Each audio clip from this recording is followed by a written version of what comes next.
ازيكم حبايبي؟ عاملين ايه؟ يا رب تكونوا بخير. تعالوا بقى نشوف فيديو النهارده غير كل الفيديوهات خالص. الصراحه انا اول ما شفته اتصدمت واستغربت ازاي في كده. بس قبل ما نبدا الفيديو زي ما متعودين، تعالوا بينا نصلي على النبي وتعالوا ندخل في الفيديو على طول ونشوف الكارثه اللي معانا.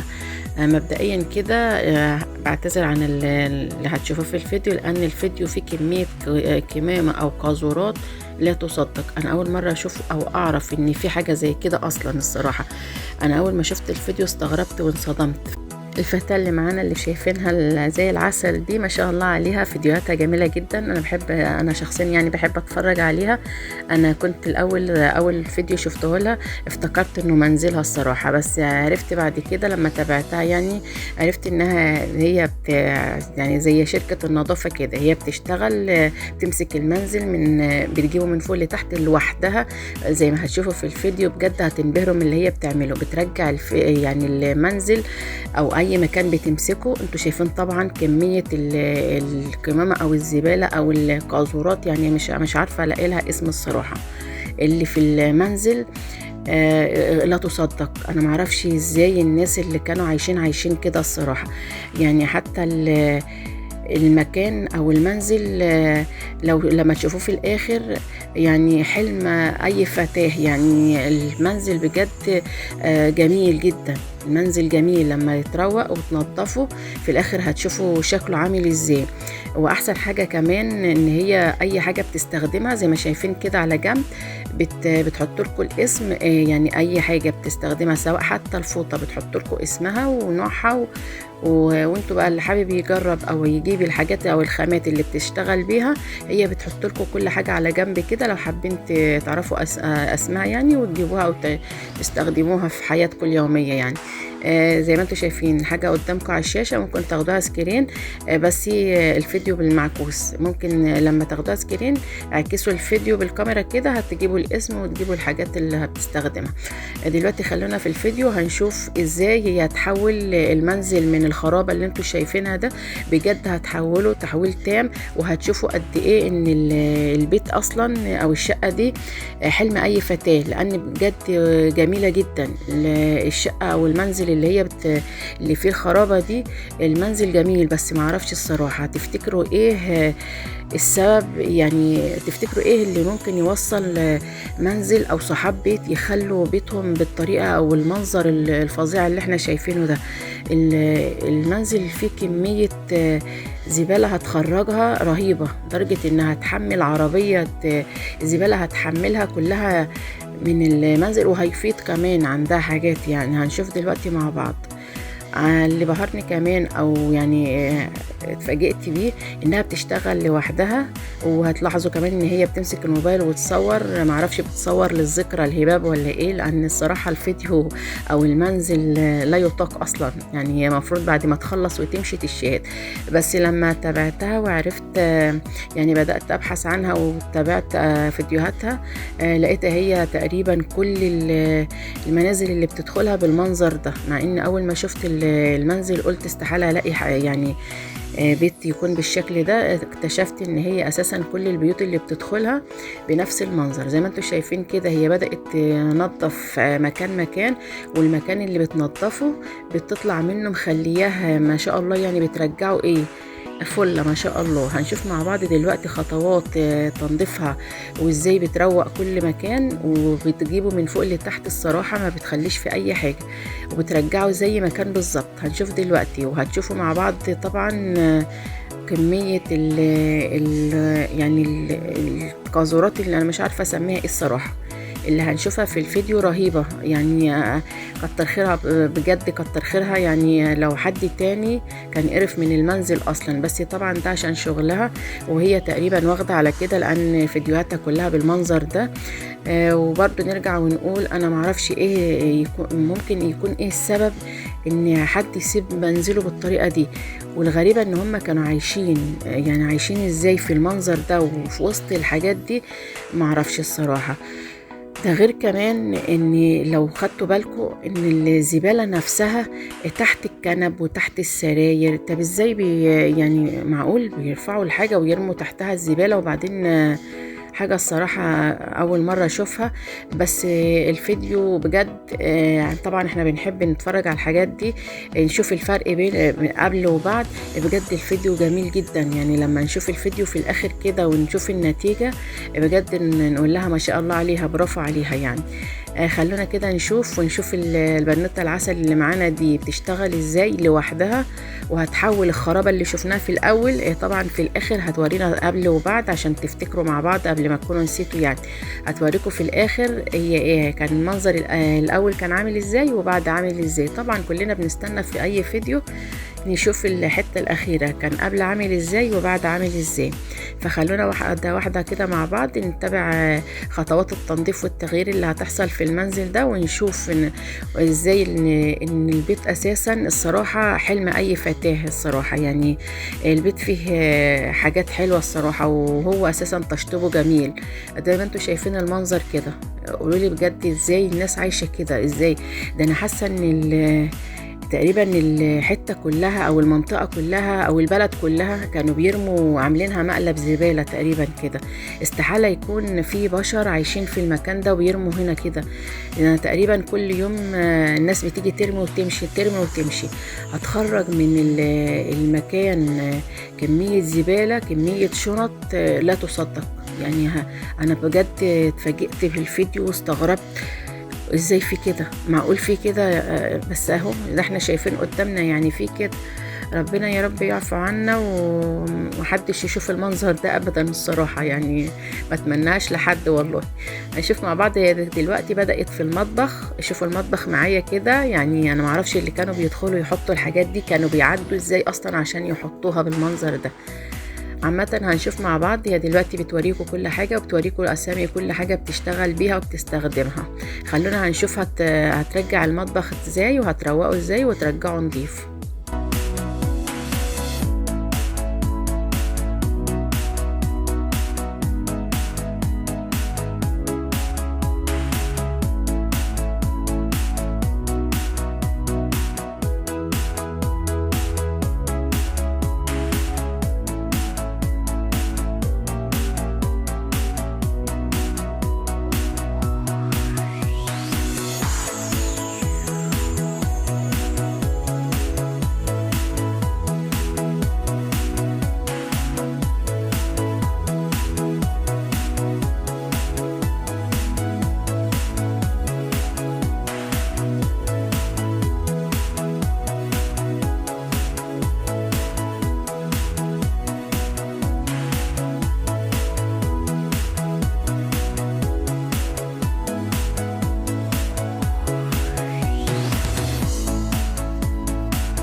وزي ما شايفين مع بعض خطوات التنظيف اللي تمت، وطبعا هي كاتبه لكم كل حاجه زي ما قلنا، الادوات اللي بتستخدمها وكل حاجه. هي دلوقتي غسلت التلاجة ونظفتها، وكمان ما شاء الله عليها حطت لها فيها حاجات، يعني ما بتسيبش الحاجه فاضيه وتمشي. دلوقتي دخلت على الميكرويف هتغسله وتظبطه وهتخليه زي الفل مع بعض، هنشوف دلوقتي. وزي ما اتفقنا اي حد محتاج او عايز يعرف الادوات اللي بتستخدمها، هي كاتبه لكم كل حاجه على الشاشه، ممكن تاخدوها سكرين شوت وتجيبوها براحتكم. خلونا بقى مع بعض كده نشوفها وهي بتكمل الفيديو المطبخ، وهنشوف هي هتوصله يعني النتيجة هتبقى عاملة ازاي، وهتشوفوا مع بعض الفرق. طبعا اكيد طبعا الفرق هيكون واضح جدا، لان انتوا شايفين المنظر كان عامل ازاي الاول اصلا. وبجد يا بنوتة زي العسل، وشغالة بهمة ونشاط، ودمها خفيف، يعني شغالة بتحسي انها فرحانة او مبتسمة كده وهي بتشتغل، وتحسي انها بتديكي طاقة كده، وتقومي تروقي وتنضفي. وبقى كل واحد يخاف او يحافظ على حاجته احسن بعد الشر توصل للمرحلة اللي احنا شايفينها دي، طبعا بعد الشر يعني. دلوقتي هي كل حاجة بتعملها بتصورها، معرفش الصراحة برضو بتصورها ليه، يمكن زي ما قلنا كده تبقى ذكرى يعني، او تذلي بها صاحب البيت، او فعلا هو عايز حد يذله. الصراحة هي المفروض بعد ما تروق البيت وتخلصه، الصراحة خسارة اللي كانوا عايشين فيه يدخلوا فيه تاني، يعني حرام والله، والله بجد حرام يدخلوا فيه بعد ما كانوا سايبينه بالمنظر ده، وهي تعبت فيه عشان توصلوا للمرحلة اللي هنشوفها مع بعض. حرام صحاب البيت يدخلوا فيه تاني. تشوفوا بقى المنظر كان عامل ازاي ودلوقتي عامل ازاي. ما اعرفش الصراحة هي اللي بتحط الحاجة دي من عندها، ولا هم بقى تبع شغلهم ولا ايه، مش فاهمة. بس اللي لاحظته يعني ان هي حتى لما بتغسل التلاجة زي ما انتوا شفتوا كده بتحطي فيها حاجات، اي مكان بتغسله بتحطي فيه حاجات تبعه، يعني زي ما شفنا طبق الفاكهة كده، خلصت وحطت فيه الفاكهة بتاعته. بترجع الحياة بقى فعلا للبيت، وبترجع تحسس ان البيت ان لسه فيه خير يعني. فخلونا نشوف كده مع بعض خطواتها ونشوف طريقتها، وهننبهر مع بعض طبعا بالنتيجة، لان بجد النتيجة طبعا هتبقى يعني واضحة جدا، لان الفرق هيبقى واضح. انتوا شايفين الفيديو في الاول كان عامل ازاي. خلونا كده نتابع مع بعض ونشوف النتيجة النهائية.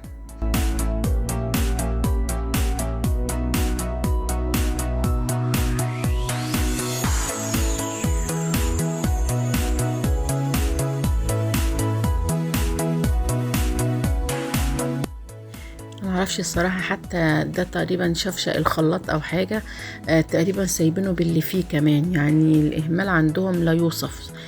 وادي الحشرات طبعا كانت متعودة على المكان وعلى القعدة بقى، كان عندها مسكن. انتوا شايفين الوضع كان عامل ازاي، فجاية تدور على الزبالة والحياة اللي كانت عايشة فيها. الصراحة ربنا يعفو عنا يعني. انا معرفش اصحاب البيت ازاي كانوا عايشين او كانوا مستحملين يعيشوا كده في وسط الزبالة والحشرات. طبعا اكيد الحشرات كانت مالية الدنيا، لان الحشرات والحاجات الوحشة بتحب الحتة اللي مش نظيفة. فكويس ان هم يعني ايه افتكروا او لحقوا نفسهم، بس لحقوا نفسهم بعد ايه تقريبا ان الجيران اللي اشتكوا من الريحة ولا حاجة. عامة هنشوف مع بعض دلوقتي هي بتشتغل ازاي، وهنشوف هتخلي الدرج اللي قدامكم دوت هتشوفوه مع بعض دلوقتي هتخليه عامل ازاي. الصراحة اي مكان بتمسكه بتديله الصراحة بتشتغل بما يرضي الله وبضمير فوق ما تتوقعوا، يعني تحس ان كأنه بيتها بالظبط. هنشوف الفرق دلوقتي مع بعض.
وزي ما شايفين مع بعض المنظر والوضع عامل ازاي. هي دلوقتي هتبدأ اهم حاجة انها تتخلص من ده كله، قاعدة بتفكر هتبدأ بايه ولا هتعمل ايه. الصراحة الله يكون في عونها والله بجد.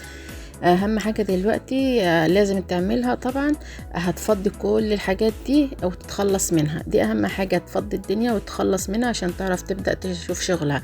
هي مجرد بس ما هترمي الزبالة دي وتلمها هتلاقي الدنيا راقت، وهيبقى الحاجة يعني ان شاء الله المجهود مش هيبقى كبير زي طبعا اول ما هنشوف المنظر دوت هنتخض، بس مجرد ما هي هتلم الحاجات دي كلها هتلاقي الدنيا بقت كويسة والشغل هيبقى خفيف عليها يعني. فخلونا كده نشوف مع بعض. هتلم الحاجات دي طبعا، هيجي عربية الزبالة هتاخد الحاجات دي مخصوص. هنشوف مع بعض دلوقتي، لان الحاجة اساسا تحمل عربية لوحدها يعني. وللأسف زي ما انتم شايفين الوضع كده، تحت الكنب، تحت الفرش، تحت الحاجة، والفرشة السجاد والحاجة مفروشة برضو.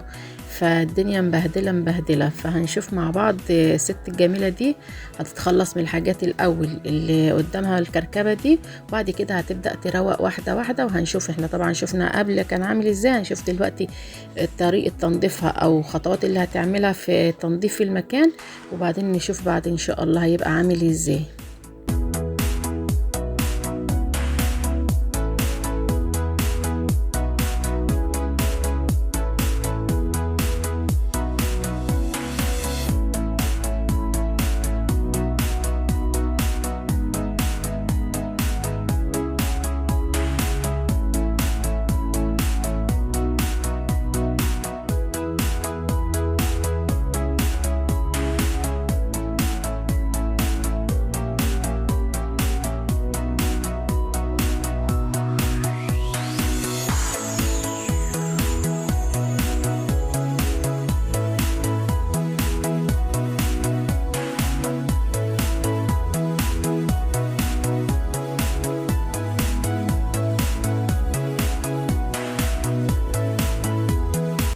وزي ما شايفين كده في الفيديو، هي تبدأ دلوقتي تتخلص من الزبالة والشنط الكتيرة دي وتروق المكان. جت العربية طبعا، جايبين لها عربية أحدث موديل ما شاء الله.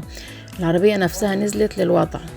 هيتخلصوا بقى دلوقتي من الزبالة كلها والشنط وكل الحاجات اللي ملهاش لازمة هتتخلص منها دلوقتي زي ما هنشوف مع بعض كده.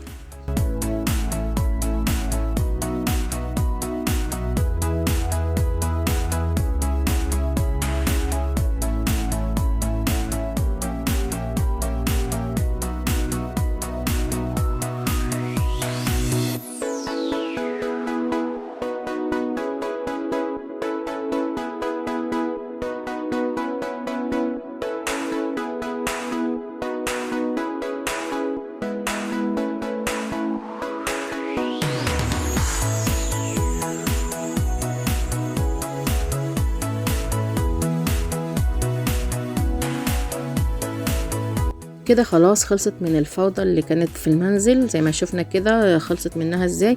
رجعت بقى علشان تبدأ تخلص ترويق الباقي الاماكن اللي ما خلصتهاش يعني. دلوقتي بدأت في الصالة او في الريسبشن زي ما بيسموه، هتروقوا وتظبطوا واحدة واحدة كده. وهنشوف مع بعض الخطوات وهنشوف طريقتها وهنشوف قد ايه هي بتعمل كل حاجة بحب، وكم التراب اللي هتطلعه زي ما انتوا شايفين الوضع كده. وبتستخدم حاجات ما شاء الله من اول مرة بتمسح الحاجة كويس الصراحة يعني. انا شايفة ادواتها اللي بتستخدمها حاجات زي قطن كده تقريبا، بتساعدها بسرعة انها تتخلص من اي حاجة بتظهر يعني.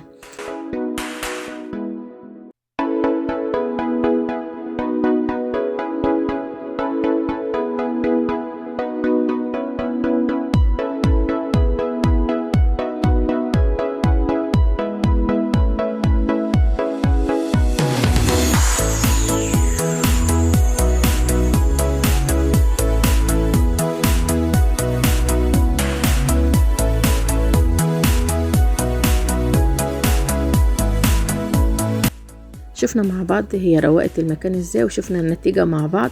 هنا خلاص بتفنش الريسبشن زي ما شايفين كده.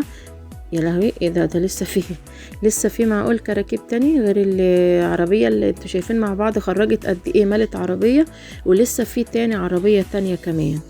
معقولة في كده؟ الصراحة اتفاجئت الصراحة في الحتة دي، الصراحة اتفاجئت. خلونا نشوف مع بعض هتروق المكان دوت وهترجعه نضيف ازاي.